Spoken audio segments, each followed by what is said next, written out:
E essa primeira percepção, doutor, vem dentro de casa, né? Os pais precisam entender quais as ações ou o que falta na criança, o que falta no seu filho, enfim, que ele possa se chegar a um diagnóstico de autismo. Quais são os sinais? As observações Exatamente. iniciais aí dos pais, o que é que eles podem fazer, quais os primeiros sinais? Porque eu ouço muito falar, né, a criança quando ela anda já na ponta do pé, ali já é o primeiro sinal. E aí tem outros sinais que dá identificação, né, doutor? Tem muitos, tem muitos. O autista, né, o paciente TEA, que o TEA é o transtorno do espectro autista, né? Então, esse paciente apresenta características desde bebezinho. Olha só, 4, 5, 3 meses, tá sendo amamentado pela mãe, já não consegue manter aquela fixação do olhar. É regra? Não, mas é o mais comum. Ele não consegue fixar o olhar. O autista tem dificuldade, isso aí até a vida adulta, de manter a fixação do olhar. Ele fica incomodado, ele quer logo mudar. Então a gente sempre faz o teste dos 2 segundos. Então, se ele não consegue ficar 2 segundos fixando o olhar, ele tem realmente o prejuízo da fixação do olhar. Característica importante.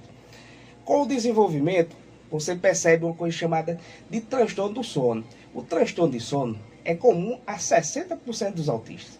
Então aquela criancinha que bebê, meu amigo, não dorme de jeito nenhum.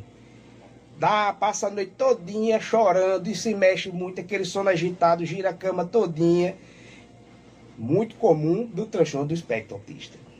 E aí ela vai crescendo, vai chegando lá na fase pré-silábica, na fase que ela é para começar a falar, né, o início da fala, e ela atrasa. Uma outra característica comum do autista são os transtornos do desenvolvimento de fala. E aí ele começa a ter atraso, né? Muitas vezes chega até 2, 3 anos sem falar. E aí, às vezes, as pessoas dizem, é normal porque o pai começou a falar depois dos 3, 4 anos.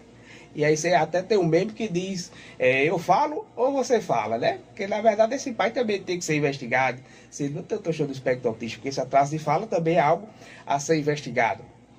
E aí começam outros comportamentos repetitivos, são chamadas de estereotipias. Que você tem estereotipias que são motoras e estereotipias que são vocais ou verbais.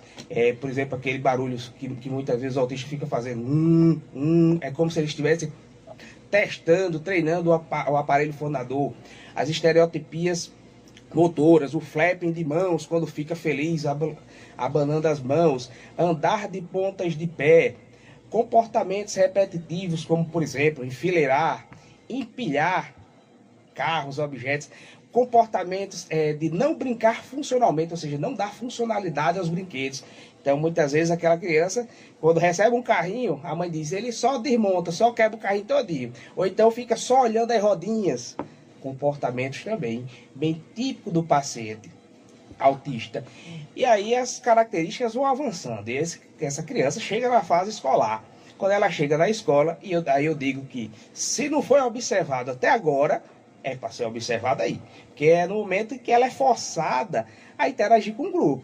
E aí quando ela chega na sala de aula, tá lá os coleguinhas todos e a criança sempre isolada, ou embaixo da mesa, e nunca interagindo com as outras crianças. E pode às vezes até estar no meio delas, mas não está tendo trocas, ou seja, não está interagindo com as outras crianças.